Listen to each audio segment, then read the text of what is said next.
What's going on, everyone? Raptor Rising here with another video on Gray Zone Warfare. Today we're going to talk about some of the quality of life improvements that were just announced, as well as some of the things that are on my wish list that I would like to see. You're seeing gameplay today on my 5090. This is true native 4K, and it is beautiful. The biggest things, I talked about it before, but being able to shoot out lights is going to be huge, especially for night operations. I'm really looking forward to that. Now, not all lights will be destructible. Some won't be. I think they're still working on exactly how that's going to flow. But it's going to be really nice to be able to shoot out street lights and floodlights and things like that. They talked about some sort of rebalancing for future firearm use, so being able to scope in with weapons and having your arm stamina drain be severely affected. They're looking into rebalancing how some of that works. Right now, using this bad boy right here, the M700, it's very difficult to get even more than 2 or 3 shots out. So you can see here, I'm looking, see this guy. Go ahead and delete him. And cool, that's all well and good, but my arm stamina drain is well below half. Just trying to line up that one shot. So it'd be nice to have something like the arm stamina drain refactored.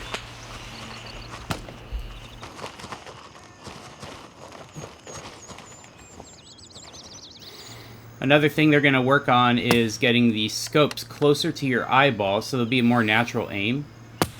You see now, taking shots with the M700 out at far range is good, but not good enough. So it'll be nice to have that refocus. And there you go, arm stamina drain. Still an issue. One thing I would really like to see implemented is bipods, or some other way to stabilize your aim when prone or shooting from a covered position. Being able to mount a bipod would be huge. I can barely keep my reticle on target here, so that's going to be crucial, I think, for the weapon long range, long term, in terms of playability. So we need to have that.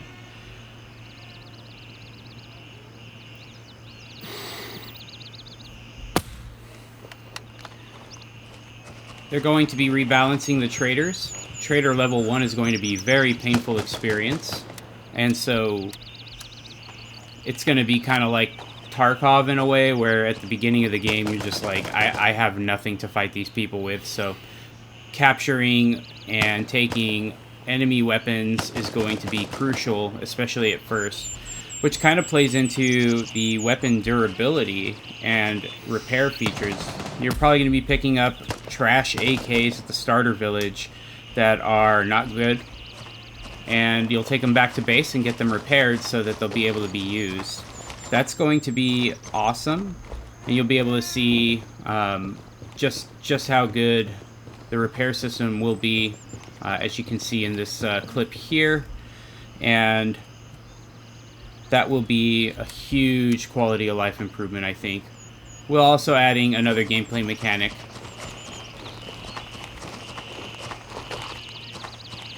Can look forward to more tasks in the future, and current tasks being rebalanced. So just like when 0.2 launched, for those of you who played 0.1, go into 0.2, those tasks are going to be different, so be ready for that. Trader levels are going to be refactored as well. There's going to be 4 trader levels now, and like I alluded to, the first trader level is going to be absolute booty cheeks. It's not going to be worth a damn, so you're going to want to get those traders leveled up as quickly as possible, which will be a challenge for sure. Another huge pro coming up is smooth scaling with your optics. Instead of having progressive clicks through, you'll be able to actually zoom the scope in progressively while scrolling instead of click, click, click. It'll be significantly better. So that's something else that's going to be worth looking forward to.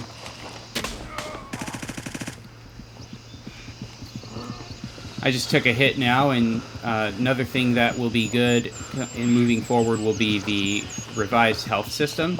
I'll be able to see where I was hit, specifically what shot me, the caliber, the type of bullet, things like that. It'll give me much more information, so I'll be more informed about the type of enemies I'm facing and how that's going to play in. Another really great feature, they're reducing the sound of flora and fauna. It's really loud. You can see just me healing myself right here next to this truck. It's pretty rough. There's a lot of bugs, birds chirping, the frogs are super loud. When you're in Midnight Sapphire, the waterfalls are insanely loud. That'll be rebalanced as well, so another thing to look forward to. Probably one of my bigger complaints about the Midnight Sapphire area is when you're at the waterfalls, you just can't hear a damn thing, so that will be a very good fix.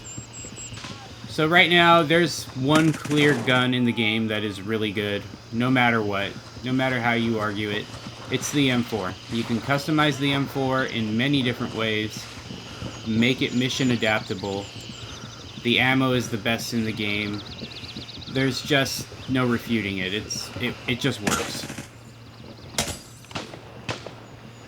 So what I would like to see, and we'll have more info shortly, I'm sure, but we'll need more weapons, because right now the M4 meta, it needs to go away. And I love the M4. I am a fan of the M4 platform, but we've got to have some more stuff going for us. And I don't care if that's other weapons with different attachments, like the Bren series, which has been rumored to be coming, or a different family of rifles. The AK Ratniks weren't it. They're okay, they work, but they're not as fun to use as an M4. You can't modify them to the same degree. The suppressors suck. So we need something that's going to be better. And to that end, you know, for me personally, I say this every time I talk to people about the game. I just say, Scar H win. Scar H win. I need my beautiful freaking battle rifle that I can trick out with a short 13-inch barrel, standard 16, and a long 20-inch, you know, so that I've got my modularity, I can make that mission adaptable, and I just want to run 308 because it is freaking cool. Now, this next quality of life feature that's coming, that I'm going to talk about, is awesome, long time overdue, and I think it's going to be great, and that is shared kill elimination.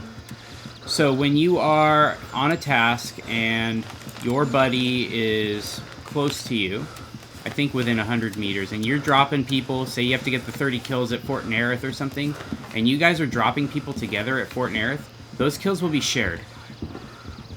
That is freaking awesome, especially when you're trying to Sherpa for somebody and they just need help getting those kills. That's great. And the other one that's going to be even more impactful is shared boss kills. Again, if you're with your buddies and you're trying to kill the boss, if you're next to him and he kills the boss, you get credit for it. Now, this is a huge improvement over the system that exists right now, because sometimes these bosses take 30 minutes to respawn, 45 minutes in the high tier areas now. That can be really frustrating. There's been a lot of times I've raided Midnight Sapphire and I drop the boss only for another poor PMC to come up to me and say, "Hey, is it clear over there?" And I say, "Yeah." And he says, "Hey, is the boss still alive?" "No." And just the disappointment coming out of that guy's voice, and it's happened multiple times. So this is going to be a huge one. Really excited for that. We need more containers, and we need a lot of them. They're introducing more types, and they're rebalancing how the containers are earned, but I sure as hell hope that you'll be able to purchase containers from your vendor. I don't care if it costs me $100,000, $200,000. I want more containers for my guns. I want more containers for my ammo, for my magazines. There's no reason we can't do it. Let's get it in there. For those of you that do PvP, another really big thing for you to look forward to is going to be armbands. You'll be able to identify your team with armbands out in the wild. You will only be able to see your team's armbands, so if you see someone, another PMC, and they're not wearing armbands, drop them. That'll be a very nice quality of life improvement for those who PvP.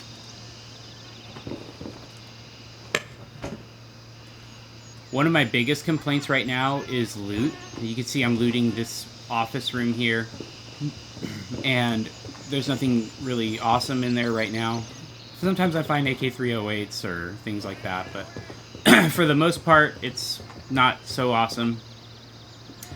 And really, there's like 4 or 5 different places people raid regularly trying to get the best loot in the game, and that really needs to change, because I am sick and tired of going to Tiger Bay and going to the container and the pier, and those are literally the only 2 places in the game that spawn PVS 31s. It's absolute trash, and it needs to be improved.